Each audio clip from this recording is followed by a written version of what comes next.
Shalom jemaat terkasih, kesetiaan Tuhanlah yang kita akui dan alami telah memelihara dan menyertai tiap keluarga kita sampai hari ini. Bahkan kita bersyukur jika hari ini kita meresponi panggilannya untuk beribadah kepada Tuhan dengan setia bersama keluarga kita. Untuk itu kami undang jemaat sekalian yang ada dimanapun untuk bangkit berdiri. Dengarkanlah panggilan ibadah kita. Adalah baik untuk menyanyikan syukur kepada Tuhan dan untuk menyanyikan mazmur bagi nama-Mu, Ya yang Maha Tinggi, untuk memberitakan kasih setiamu di waktu pagi dan kesetiaanmu di waktu malam. Sebab telah Kau buat aku bersuka cita, ya Tuhan, dengan pekerjaanmu, karena perbuatan tanganmu, aku akan bersorak-sorai betapa besarnya pekerjaan-pekerjaanmu, ya Tuhan, dan sangat dalamnya rancangan-rancanganmu. Ibadah hari ini dibuka di dalam nama Allah Bapa, Putra dan Roh Kudus. Turunlah berkat anugerahnya atas kita yang beribadah kepadanya. Amin. Allah Bapa, Putra dan Roh Kudus, pencipta, pemelihara dan penebus kita yang setia, layak kita hormati. Mari nyanyikan pujian, berilah hormat padanya.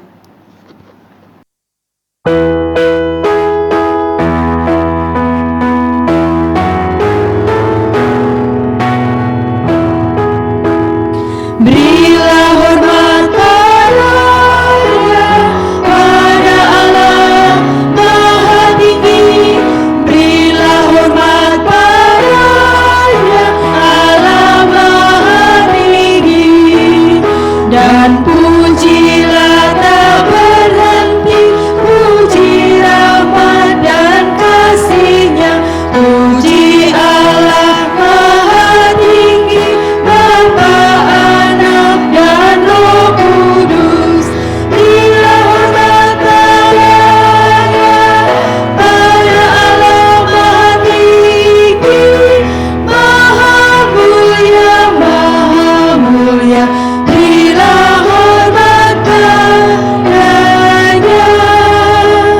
Maha mulia, Maha mulia. Berilah hormat padanya.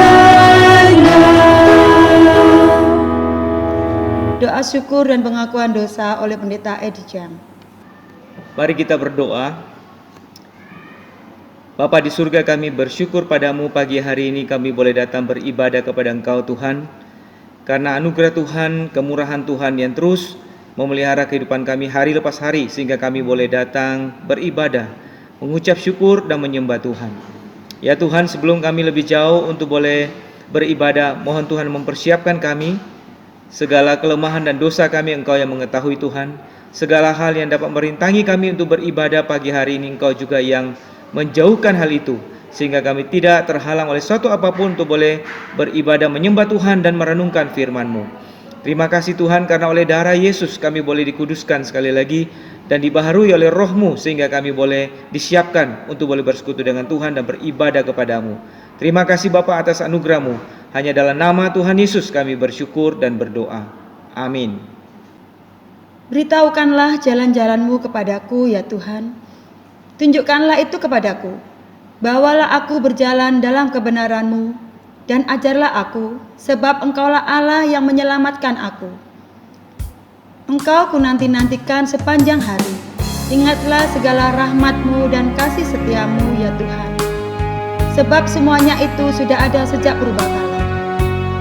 Jemaat sekalian, sekalipun saat ini kita alami masa sulit dan belum memahami rencananya dalam hidup kita, teruslah percaya dan mintalah anugerah Kristus supaya kita mengalami kehadirannya. Mari nyanyikan pujian, arti kehadiran-Mu, dan disambung ku tahu betapa Bapa peliharaku.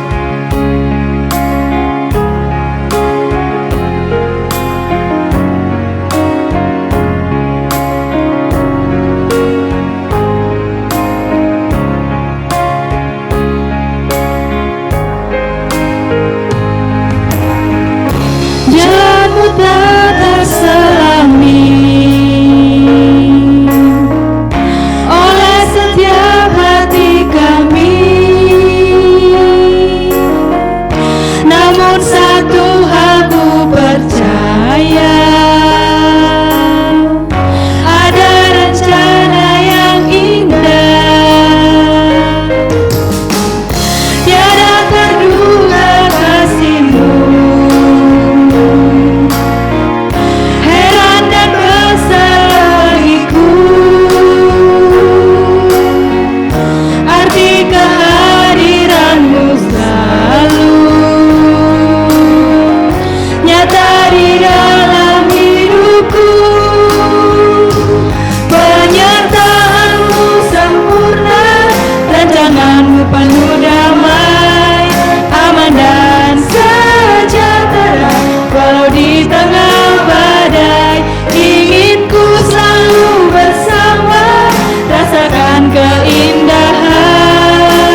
baik bagiku.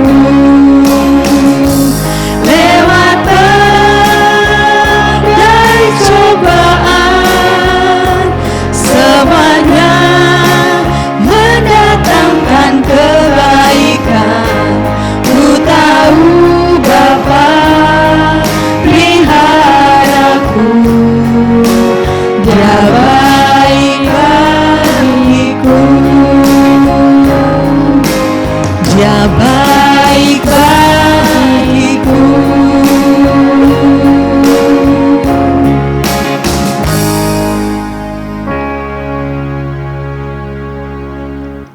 Roh yang memberi hidup telah memerdekakan kamu dalam Kristus dari hukum dosa dan hukum maut. Jemaat sekalian, kasih surgawi dari Kristus yang sudah menyelamatkan kita, memberi hati kita sukacita, kekuatan dan pengharapan dalam semua perjalanan hidup kita yang sementara di dunia ini. Untuk itu dengan penuh sukacita, nyanyikan pujian Maha Kasih yang ilahi dan haleluya puji Tuhan.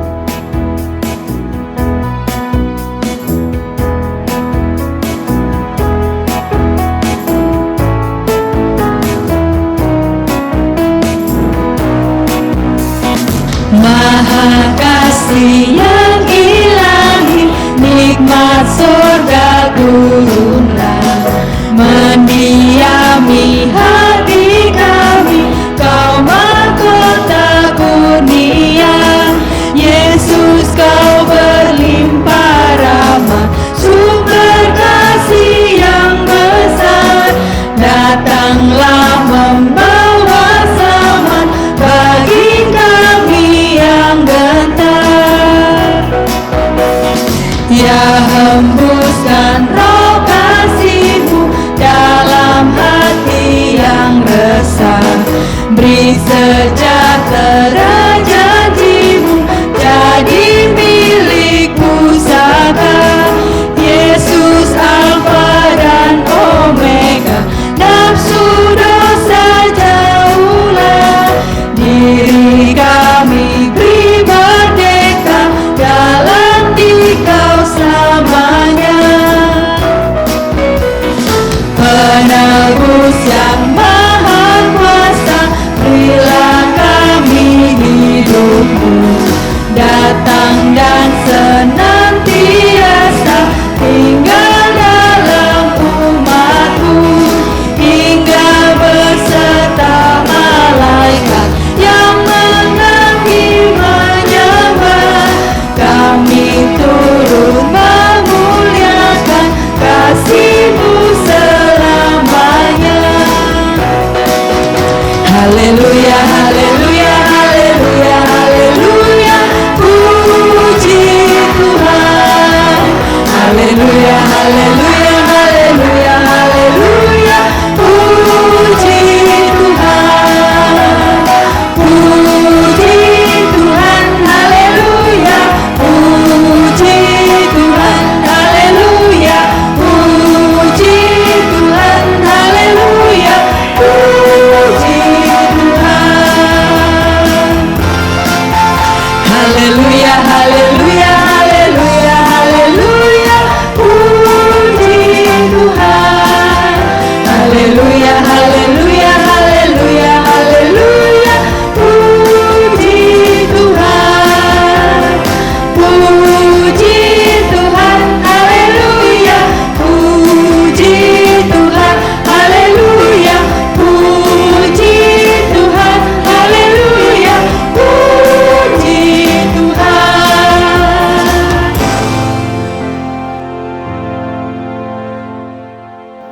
Jemaat terkasih, Tuhan berfirman, "Sebab aku ini mengetahui rancangan-rancangan apa yang ada padaku mengenai kamu." Demikianlah firman Tuhan, yaitu rancangan damai sejahtera dan bukan rancangan kecelakaan, untuk memberikan kepadamu hari depan yang penuh harapan. Kiranya kebenaran firman Allah sebentar yang kita dengar dan renungkan memberikan kita kekuatan iman, pengharapan dan kasih kepada kita bahwa rancangan Tuhan dalam hidup kita, indah apapun situasi sulit yang saudara dan saya alami saat ini di masa pandemi. Mari kita nyanyikan pujian berkat kemurahan-Mu.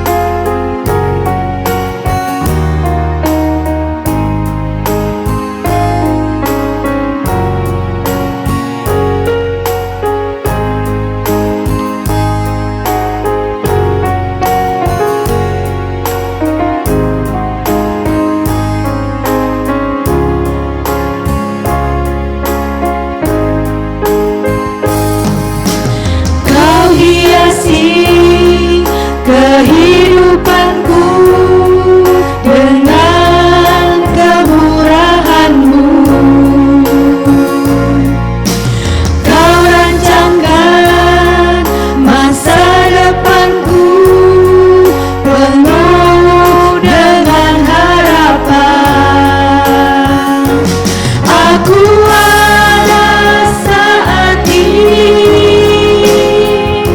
semuanya karena kasih-Mu. Aku hidup hari ini, semua berkat kemurahan-Mu. Terima kasih, Yesus. Engkau sangat baik, teramat baik bagiku.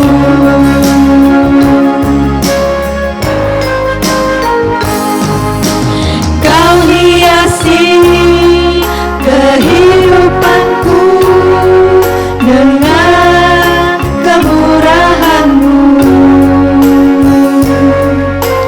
Kau rencangkan masa depanku penuh dengan harapan. Aku ada saat ini, semuanya karena kasih-Mu. Aku hidup hari ini, semua berkat kemurahan-Mu. Terima kasih, Yesus. Engkau sangat baik, teramat baik bagiku. Ada saat ini, semuanya karena kasih-Mu. Aku hidup hari ini,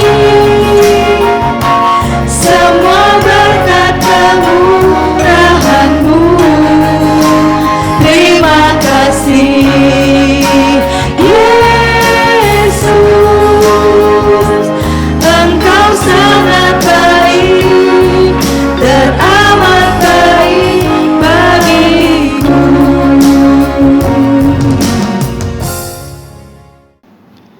Saudara sekalian, sebelum kita membaca dan merenungkan firman Tuhan, mari kita berdoa. Tuhan, kami sekali lagi Tuhan menyerahkan waktu kami untuk membaca dan merenungkan firman-Mu. Berikanlah Tuhan kami hati yang siap untuk mendengar firman Tuhan, dan Roh-Mu sendiri yang mencerahkan setiap kami, juga hamba-Mu yang memberitakan. Terima kasih Bapa, dalam nama Tuhan Yesus kami berdoa. Amin. Saudara sekalian, pagi hari ini saya mengajak kita untuk merenungkan satu bagian firman Tuhan dari Ulangan pasal 8 ayat 1 hingga ayat yang ke-20, namun saya hanya akan bacakan sebagian saja, yaitu dari ayat yang pertama hingga ayat yang ketiga. Demikian bunyi firman Tuhan. Segenap perintah yang kusampaikan kepadamu pada hari ini haruslah kamu lakukan dengan setia, supaya kamu hidup dan bertambah banyak, dan kamu memasuki serta menduduki negeri yang dijanjikan Tuhan dengan sumpah kepada nenek moyangmu. Ingatlah kepada seluruh perjalanan yang kau lakukan atas kehendak Tuhan Allahmu di padang gurun selama 40 tahun ini, dengan maksud merendahkan hatimu dan mencobai engkau untuk mengetahui apa yang ada dalam hatimu, yakni apakah engkau berpegang pada perintahnya atau tidak. Jadi ia merendahkan hatimu, membiarkan engkau lapar, dan memberi engkau makan mana yang tidak kau kenal dan juga tidak dikenal oleh nenek moyangmu, untuk membuat engkau mengerti bahwa manusia hidup bukan dari roti saja, tetapi manusia hidup dari segala yang diucapkan Tuhan. Saudara, sampai sekian pembacaan firman Tuhan. Berbahagialah kita yang membaca dan merenungkan dan melakukan firman-Nya. Saudara, pada saat ini kita sungguh sedang menghadapi satu keadaan yang sangat tidak biasa di dalam kehidupan kita, bahkan dalam sejarah manusia, ya. Itu satu pandemi yang disebut pandemi yang besar, yang hanya terjadi paling sedikit 100 tahun terakhir ini baru ada hal yang sama terjadi kembali pada saat ini. Saudara, tidak terhitung berapa banyak korban yang sudah jatuh, baik yang sakit. Saya tadi memeriksa bahwa paling tidak sudah ada 30 juta orang yang terinfeksi di seluruh dunia. Satu angka yang besar dan rupanya masih akan bertambah, dan kita tidak tahu sampai kapan. Apalagi kalau kita melihat dampak ekonomi, berapa banyak orang kehilangan pekerjaan, ya, kehilangan penghasilan yang tentu saja sungguh berat. Bahkan dampak sosial, di mana kita menjadi sulit berelasi secara langsung. Kita menjadi takut bertemu dengan orang karena menjaga diri supaya tidak terinfeksi ataupun juga bisa menginfeksi orang lain. Belum lagi kita juga belum menemukan obat yang tepat, bahkan vaksin pun juga belum pasti untuk ditemukan atau jalan keluarnya seperti apa. Dan saudara, kalau kita melihat semua ini, kadang-kala kita bertanya, apa maksud Tuhan sehingga semua ini Tuhan izinkan terjadi? Saudara, tentu saja tidak mudah untuk menjawab pertanyaan ini. Tapi kita melihat bahwa bangsa Israel di dalam kehidupan mereka sebagai umat Tuhan juga pernah mengalami masa-masa yang sangat sulit. Masa-masa yang kita sebut sebagai masa padang gurun, di mana mereka harus hidup dan tinggal di padang gurun selama 40 tahun lamanya. Saudara, kita bisa bayangkan ketika mereka di padang gurun, ya, satu keadaan di mana tidak ada apa-apa yang bisa dinikmati, hanya pasir saja. Satu situasi yang begitu panas, begitu kering, dan pada malam hari juga begitu dingin, dan juga dipenuhi dengan badai pasir, ya. Tidak ada sesuatu yang mereka bisa nikmati, tidak ada makanan, dan bahkan juga ada banyak perampok, ya, suku-suku tertentu yang menyerang mereka. Dan jangan lupa ada begitu banyak anak kecil juga yang bersama dengan bangsa ini berjalan di tengah padang pasir. Tentu bisa dibayangkan betapa sulitnya bagi sebuah keluarga menjalani kehidupan seperti itu selama bukan 1-2 tahun, tapi 40 tahun. Satu masa padang gurun yang begitu sulit, yang tentunya akan menimbulkan banyak pertanyaan di dalam diri mereka pada saat itu. Apa maksud Tuhan sehingga membiarkan atau mengizinkan mereka mengalami masa-masa yang sulit seperti itu?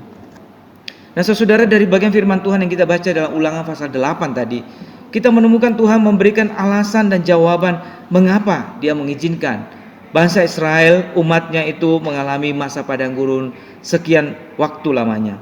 Saudara, yang pertama, di dalam ayat yang kedua Tuhan berkata, "Ingatlah kepada seluruh perjalanan yang kau lakukan atas kehendak Tuhan Allahmu di padang gurun selama 40 tahun ini, dengan maksud merendahkan hatimu dan mencobai engkau untuk mengetahui apa yang ada dalam hatimu, jadi apakah engkau berpegang pada perintahnya atau tidak." Saudara, hal yang pertama yang kita lihat bahwa Tuhan mengizinkan umatnya melewati masa padang gurun ini adalah supaya mereka memiliki relasi yang benar dengan Tuhan. Saudara, kita tahu bahwa bangsa Israel hidup di Mesir selama ratusan tahun sebagai budak, ya.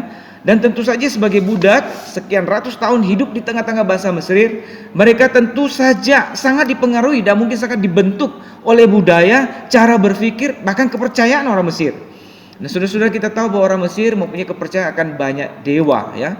Dan orang Mesir bukan saja punya kepercayaan akan banyak dewa, tapi mereka cenderung memanfaatkan, mengeksploitasi, ya. Artinya dewa-dewa itu mereka gunakan untuk kepentingan pribadi mereka. Nah, saudara, tentu saja ini bisa juga menjadi satu cara berpikir, ya, cara beriman di dalam kehidupan orang Yahudi, di mana mereka juga akhirnya di dalam kehidupan mereka kita melihat mereka juga menyembah banyak dewa seperti orang Mesir. Dan tidak tertutup kemungkinan sekalipun mereka menyembah Tuhan Yahweh sekarang yang memperkenalkan diri kepada mereka, mereka hanya menganggapnya sebagai salah satu dewa yang mereka bisa peralat untuk kepentingan mereka. Nah, saudara, itu sebabnya mereka perlu dibentuk. Itu sebabnya Tuhan mengizinkan bahwa mereka melalui masa padang gurun ini. Sebab mereka selama sekian ratus tahun sudah hidup bersama dengan orang Mesir. Dan cara hidup seperti itu, cara berpikir seperti itu harus diubah dan dibentuk kembali. Nah, saudara, bangsa Israel harus belajar untuk boleh rendah hati dan tidak bersandar kepada kekuatannya sendiri, sehingga mereka bisa membangun relasi yang baru, yang benar dengan Tuhan.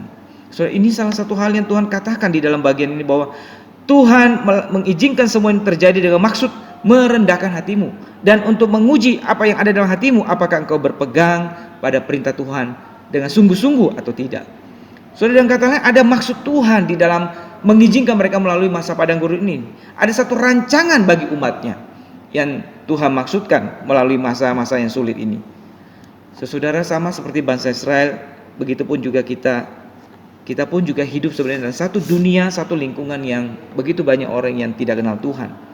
Sehingga adalah sangat mungkin bahwa kita juga secara sengaja atau secara sadar atau tidak, kita bisa terpengaruh dengan apa yang ada di tengah-tengah lingkungan ini.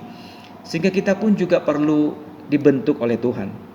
Kita perlu belajar bagaimana mempercayai Tuhan sepenuhnya, tidak bercampur dengan kepercayaan lain, ilah-ilah lain, ya. Bukan berarti kita menyembah dewa-dewa atau patung-patung, tapi hal-hal lain yang kita imani atau kita percayai, ya, sama seperti seolah-olah dia juga adalah Tuhan. Saudara, di dalam teologi ada satu istilah yaitu sinkretisme, yaitu di mana orang-orang mencampurkan kepercayaan imannya dengan kepercayaan yang lain. Sehingga dalam kehidupan imannya dia bukan saja percaya kepada Kristus, tapi dia juga percaya kepada hal-hal lain yang sebenarnya tidak sejalan, yang tidak sesuai dengan kebenaran firman Tuhan. Sebagai contoh misalnya kalau kita melihat ya, di dalam kepercayaan tradisional orang Tionghoa ada banyak orang yang masih memegang kepercayaan-kepercayaan itu ketika ada peristiwa kedukaan misalnya ya. Kalau kita ke Adijasa, maka kita melihat orang-orang yang menyebut diri Kristen tapi masih mempunyai kepercayaan yang mempercayai ya tahyul-tahyul tertentu, mitos-mitos tertentu di dalam tradisi kedukaan. Dan mungkin juga dalam tradisi suku lain juga mempunyai kepercayaan yang seperti itu, yang dipegang dan dipercayai sekalipun oleh orang-orang yang mengaku diri sebagai Kristen. Nah saudara, karena itu kita perlu dimurnikan, kita perlu dibentuk kembali supaya kita sungguh menyembah Tuhan dan percaya kepada Tuhan sepenuhnya dan tidak mencampurkannya dengan kepercayaan yang lain. Saudara, kita juga perlu belajar bagaimana dibentuk oleh Tuhan untuk tidak menduakan Tuhan ya, tapi sungguh-sungguh hanya menyembah Tuhan saja. Saudara, salah satu hal yang mungkin perlu kita waspadai adalah bahwa di tengah dunia ini begitu banyak orang di satu sisi menyembah Tuhan, tapi di lain sisi juga menyembah mamon atau menjadikan uang sebagai Tuhan di dalam kehidupannya. Sehingga ada tidak sedikit orang pada hari Minggu ke gereja menyembah Tuhan, tapi pada hari Senin sampai Sabtu mereka hidup seolah-olah tidak ada Tuhan dan mereka hidup seolah-olah untuk menyembah mamon. Saudara, ini yang biasa disebut juga sebagai sekularisme, di mana orang memisahkan antara kehidupan beragamanya, kehidupan imannya dengan kehidupan sehari-harinya.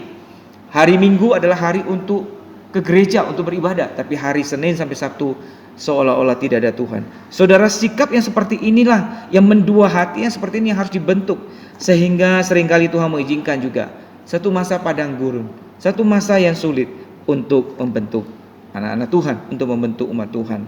Saudara, di satu sisi pembentukan itu memang tidak enak, tidak nyaman, tapi di balik pembentukan itu Tuhan izinkan untuk satu maksud yang baik, untuk satu rancangan yang indah bagi umatnya. Saudara, yang kedua, apa maksud Tuhan mengizinkan umatnya melewati masa padang gurun?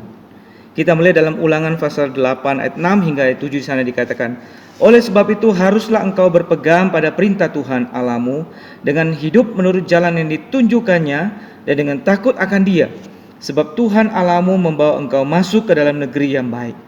Saudara, ketika Tuhan mengizinkan bangsa Israel mengalami masa padang gurun ini, salah satu tujuannya adalah Tuhan sedang mempersiapkan mereka untuk satu era yang baru, satu kondisi yang baru yang jauh lebih baik. Tetapi masa padang gurun ini adalah satu masa persiapan, sehingga ketika mereka masuk kepada era yang baru itu, mereka sungguh-sungguh sudah siap. Saudara, firman Tuhan mengatakan bahwa mereka akan masuk ke tanah Kanaan, satu tempat yang sungguh baik, satu tempat yang sungguh memberikan mereka banyak kenyamanan. Tapi saudara, sebelum mereka masuk, mereka perlu dilatih dan dipersiapkan terlebih dahulu. Saudara, kita melihat di bagian sini dikatakan bahwa Tuhan melatih mereka seperti seorang bapa melatih anaknya. Di ayat yang kelima dikatakan demikian. Itu berarti pelatihan Tuhan ini adalah suatu pelatihan yang sungguh didasari oleh kasih seorang bapa kepada anaknya. Walaupun ini adalah satu masa padang gurun, tapi sesungguhnya dimaksudkan untuk satu kebaikan bagi umat Tuhan. Bahkan di sana dikatakan bahwa Tuhan melatih umatnya supaya mereka tahu dan percaya bahwa manusia hidup bukan dari roti saja, tapi dari setiap firman Tuhan yang keluar dari mulut Allah. Saudara, kita melihat bagaimana ketika mereka dalam keadaan kelaparan, ketika mereka dalam keadaan berkekurangan dan tidak ada makanan di padang gurun, Tuhan memberikan manna yang turun dari surga. Dengan firman-Nya, maka Tuhan menyediakan manna bagi bangsa Israel di tengah padang gurun. Ketika mereka sedang dalam keadaan kepanasan di tengah siang terik, dan Tuhan dengan berfirman menyediakan tiang awan yang membuat mereka merasakan perlindungan dan kesejukan dari Tuhan. Ketika mereka di tengah malam merasakan begitu dingin dan juga di dalam kegelapan, Tuhan memberikan tiang api. Dengan firman-Nya mereka boleh di dalam perlindungan Tuhan. Sudah semua pengalaman ini mengajar mereka, melatih mereka bahwa mereka sebagai orang percaya hidup semata-mata karena firman Tuhan. Karena Tuhan sendiri yang menjamin kehidupan mereka. Dan kita melihat saudara, generasi yang hidup di masa padang gurun ini, yang dilatih oleh Tuhan di masa padang gurun ini, menjadi satu generasi yang sungguh-sungguh siap memasuki tanah Kanaan. Ketika mereka masuk ke tanah Kanaan, mereka menjadi satu generasi yang taat kepada Tuhan, satu generasi yang saleh, sehingga di bawah kepemimpinan Yosua dan Kaleb, mereka melakukan apa yang Tuhan perintahkan untuk masuk ke tanah Kanaan dan menduduki tanah Kanaan sebagaimana yang Tuhan perintahkan kepada mereka. Sekalipun musuh-musuh yang mereka hadapi di tanah Kanaan itu masih sama seperti yang dihadapi 40 tahun yang lalu. Bangsa yang kuat, bangsa yang raksasa. Tapi sekarang mereka dengan iman, dengan patuh, mereka berani menghadapinya. Saudara, hampir serupa dengan itu, kita pun sebagai umat Tuhan juga sedang dilatih dan dipersiapkan Tuhan untuk hidup bersandar kepada Tuhan. Nah, saudara, persoalannya adalah ketika seseorang perlu dilatih untuk lebih bersandar, untuk lebih beriman kepada Tuhan. Seringkali kita hanya mau belajar ketika kondisi menjadi lebih sulit. Ya, ketika kondisi menjadi lebih tidak mudah, maka kita pun seolah-olah dipaksa untuk harus mau percaya dan beriman kepada Tuhan. Nah, beda halnya kalau kita menghadapi situasi yang biasa, situasi yang datar-datar saja, maka mungkin kita pun juga tidak merasa harus untuk belajar, untuk berlatih, untuk bersandar kepada Tuhan. Sebagai contoh saudara, ketika kondisi masih normal dan tidak ada pandemi, mungkin pada waktu kita sakit ya, dengan tidak ada halangan apa-apa, dengan tidak ada hambatan apa-apa, kita bisa pergi berobat, kita bisa ke rumah sakit tanpa perlu khawatir apapun. Tapi dalam kondisi yang sekarang, tidak sedikit orang ketika mengalami sakit, mereka pikir-pikir berkali-kali untuk pergi ke dokter karena takut tertular ya, apalagi ke rumah sakit. Ada seorang saudara yang menceritakan bagaimana kakinya yang sakit, yang harusnya ditangani di rumah sakit, terpaksa ditunda karena kalau harus ditangani di rumah sakit terlalu berisiko. Ya, saudara-saudara, di sini kita melihat bagaimana di dalam menghadapi satu masalah yang biasanya tadi mudah dihadapi, sekarang menjadi sesuatu yang tidak mudah, sehingga dia harus sungguh-sungguh mohon pertolongan Tuhan, anugerah Tuhan untuk boleh memberi kekuatan dia di tengah kesulitan itu. Contoh lain, orang yang biasanya melakukan pekerjaannya, bisnisnya dengan mungkin lebih mudah, lebih lancar ya, mereka harus pergi bepergian ke kota lain untuk melakukan usaha mereka. Sekarang menjadi sesuatu yang penuh tantangan. Pergi ke tempat lain, apalagi ke kota lain, menjadi sesuatu yang beresiko. Sehingga ketika pekerja menuntut untuk melakukan hal itu, mereka sungguh-sungguh harus berserah kepada Tuhan. Mereka harus belajar lebih bersandar dan beriman kepada Tuhan. Seorang saudara berkata, ya dia terpaksa harus pergi untuk melakukan pekerjaan itu, dan seringkali harus pergi keluar kota. Apa boleh buat, pekerja menuntut. Tapi sekarang tidak dengan mudah. Dia sungguh-sungguh harus bersandar pada Tuhan. Dia harus lebih berdoa lagi kepada Tuhan. Ya, saudara, kita melihat situasi yang sulit ini memaksa dan melatih seseorang untuk lebih bersandar dan berserah kepada Tuhan. Saudara, lewat pandemi ini Tuhan izinkan untuk membentuk umatnya, sehingga ketika kita nanti ketika memasuki satu kondisi yang sudah normal, satu kondisi di mana wabah sudah berlalu, kita pun juga sudah lebih siap untuk mengisinya dengan sikap beriman yang lebih baik, satu sikap yang lebih sungguh-sungguh dalam mengasihi Tuhan. Saudara, sekali lagi kita melihat ada satu rancangan Tuhan, satu rencana Tuhan yang baik bagi kita, sekalipun melalui keadaan yang sulit. Sebagaimana Roma 8:28 mengatakan, Allah turut bekerja di dalam segala sesuatu untuk membawa kebaikan bagi orang-orang yang mengasihi Dia. Tuhan mengizinkan hal itu terjadi, dan Ia bekerja dalam segala keadaan untuk menjadikan sesuatu yang lebih baik, menjadi kita lebih dewasa, lebih murni, lebih serupa dengan Kristus, sehingga kita pun bisa melakukan hal-hal yang lebih berkenan di hadapannya di masa depan.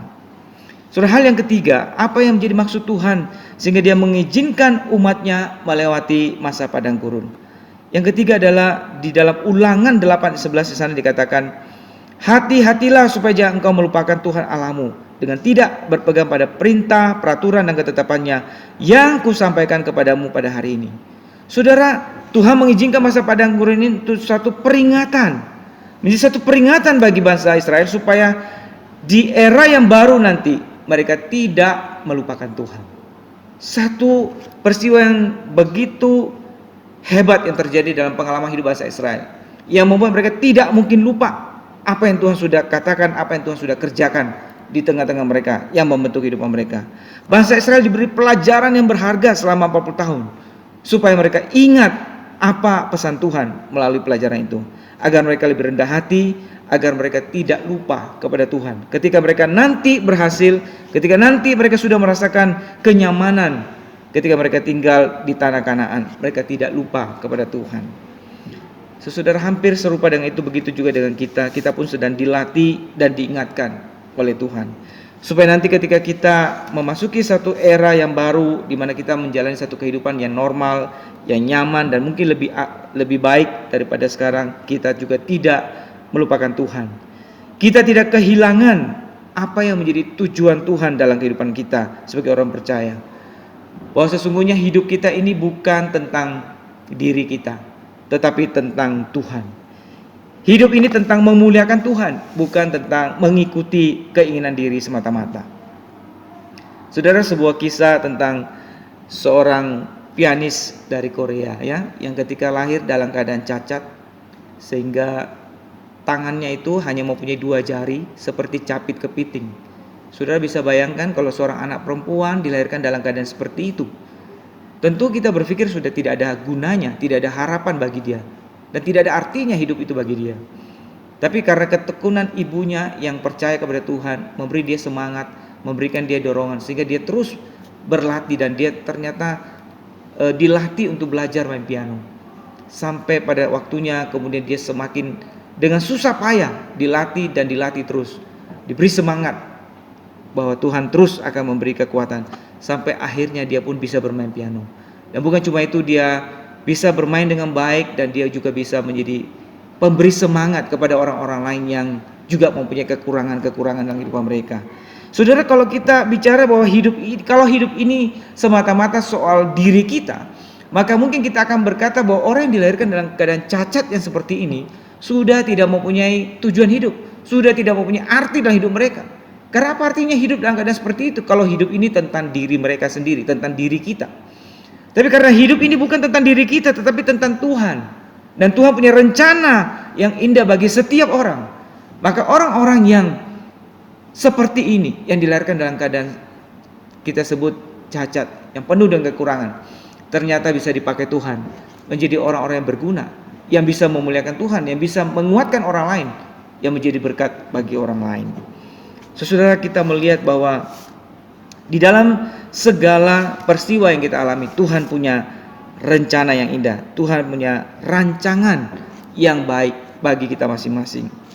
Saudara, kita harus ingat bahwa hidup ini yang kita kejar bukanlah hal-hal yang bernilai sementara, tetapi hal-hal yang bernilai kekal. Itulah pengharapan kita di dalam Kristus.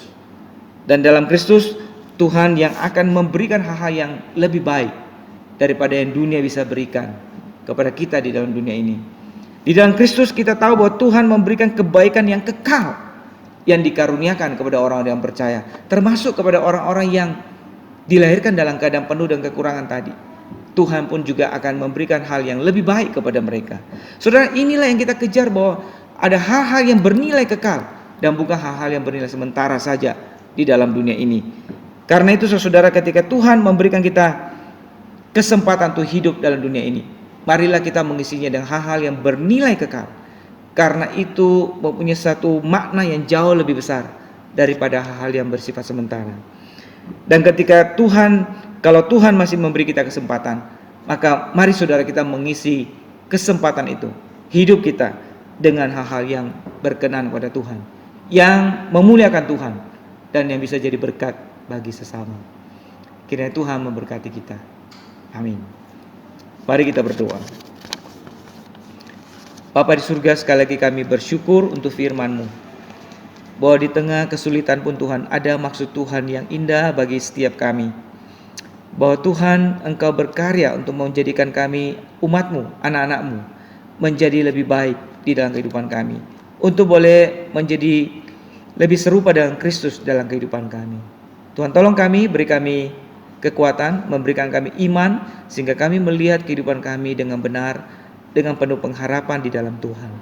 Terima kasih Bapa, dalam nama Tuhan Yesus kami berdoa. Amin.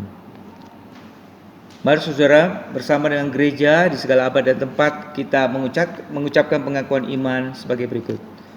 Aku percaya kepada Allah, Bapa yang Maha Kuasa, Khalik langit dan bumi, dan kepada Yesus Kristus, anaknya yang tunggal, Tuhan kita, yang dikandung dari Roh Kudus, lahir dari anak darah Maria, yang menderita sengsara di bawah pemerintahan Pontius Pilatus, disalibkan, mati dan dikuburkan, turun ke dalam kerajaan maut. Pada hari yang ketiga, bangkit pula dari antara orang mati, naik ke surga, duduk di sebelah kanan Allah, Bapa yang Maha Kuasa. Dan dari sana ia akan datang untuk menghakimi orang yang hidup dan yang mati. Aku percaya kepada Roh Kudus, gereja yang kudus dan am, persekutuan orang kudus, pengampunan dosa, kebangkitan tubuh, dan hidup yang kekal. Amin. Jemaat sekalian, kita bersyukur kebenaran firman Allah telah membukakan mata hati kita. Betapa rancangan Tuhan atas hidup kita sebagai umatnya adalah indah adanya. Mari sebagai respon syukur, sambil kita bisa membawa persembahan kita di hadapan Tuhan, mari kita nyanyikan pujian, Ku tahu siapa yang pimpin dan dialah segalanya.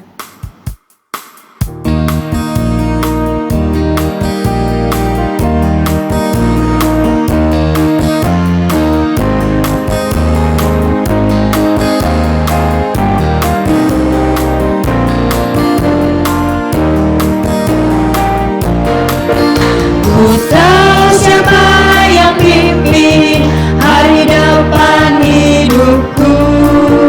Semuanya oleh Tuhan terencana sempurna, menghadapi gelombang sepanjang jalan hidupku.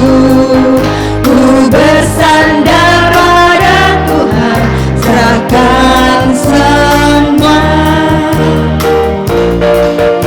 Ku tahu siapa yang pimpin hari depan hidupku. Semuanya oleh Tuhan terencana sempurna, menghadapi gelombang sepanjang jalan hidupku. Ku bersandar pada Tuhan, serahkan semuanya. Dialah segalanya ya bagiku. Dialah segalanya besar kecil, korbankan dirinya dan selamatkanku. Dialah segalanya ya bagiku. Seperti air madu dari batu karang, dicicir air madu yang manis.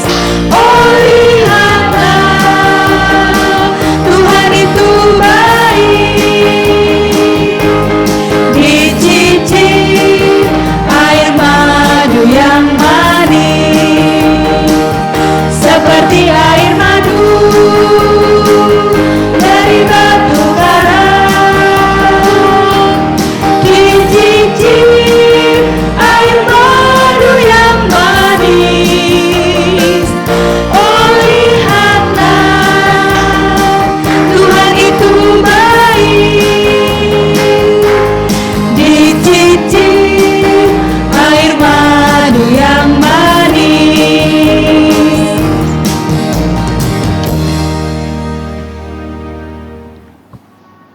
Mari kita berdoa. Yang pertama, kita menyerahkan persembahan kita di hadapan Tuhan.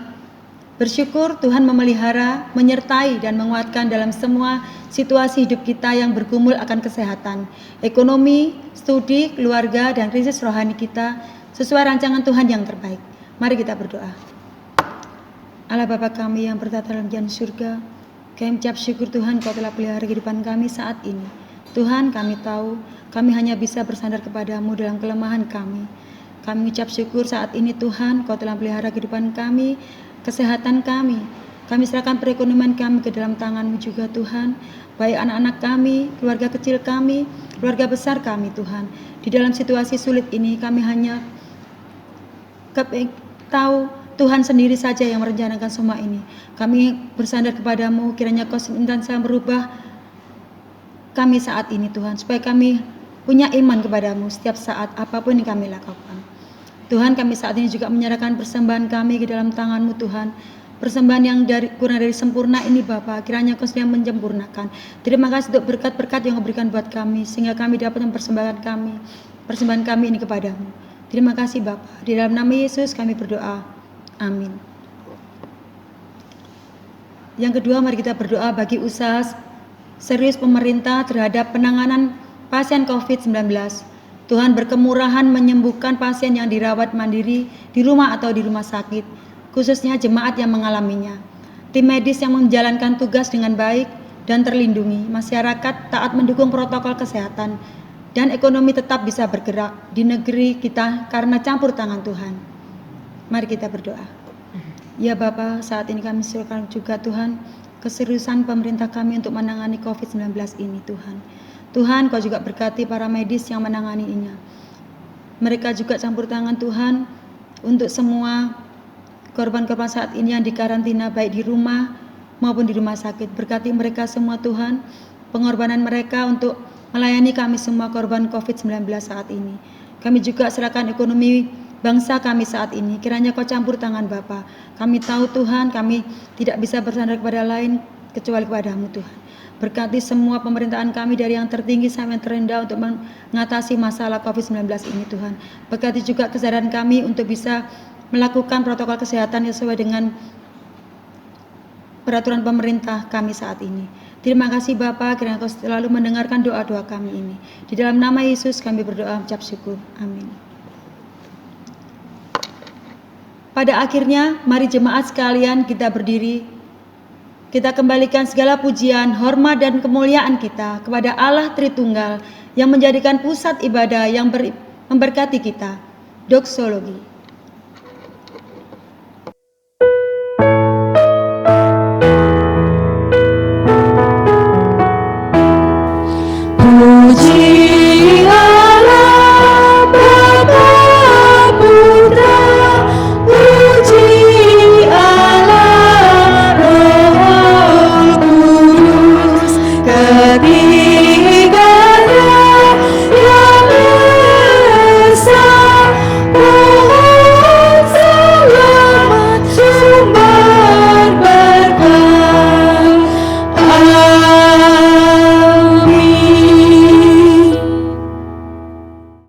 Jemaat yang dikasihi Tuhan, marilah kita mengarahkan hati kita kepada Tuhan untuk menerima berkat yang dari Tuhan.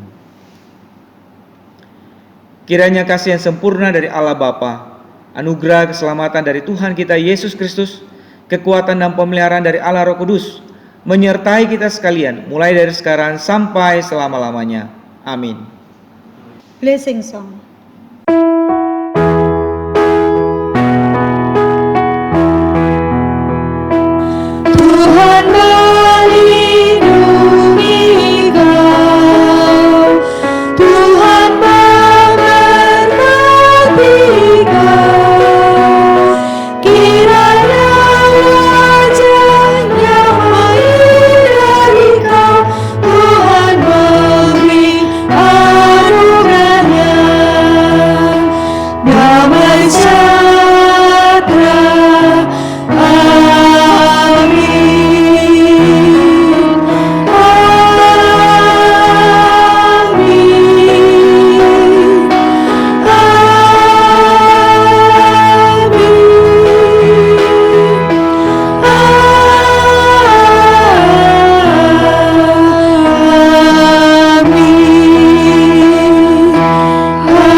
Ibadah selesai, saat teduh, Tuhan Yesus memberkati.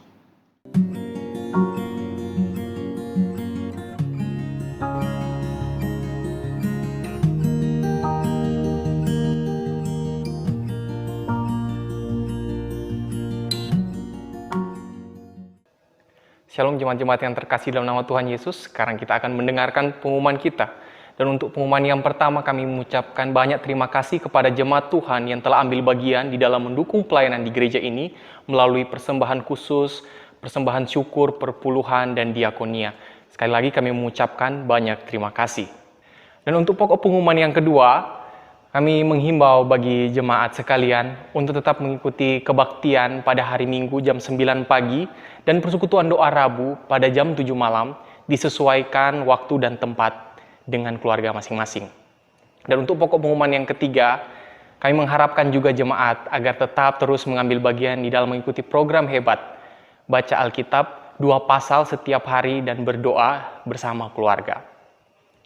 Dan untuk pokok pengumuman yang terakhir, kami juga memohon bagi setiap jemaat agar tetap mengikuti anjuran pemerintah, mentaati setiap peraturan-peraturan dengan tetap menggunakan masker ketika berhadapan dengan orang banyak, rajin mencuci tangan, menjaga jarak, dan dihimbau untuk tidak keluar rumah kalau tidak di dalam urusan yang mendesak atau urgent. Sekali lagi, kami mengucapkan terima kasih untuk perhatiannya. Kita pujikan Ku Cinta Keluarga Tuhan.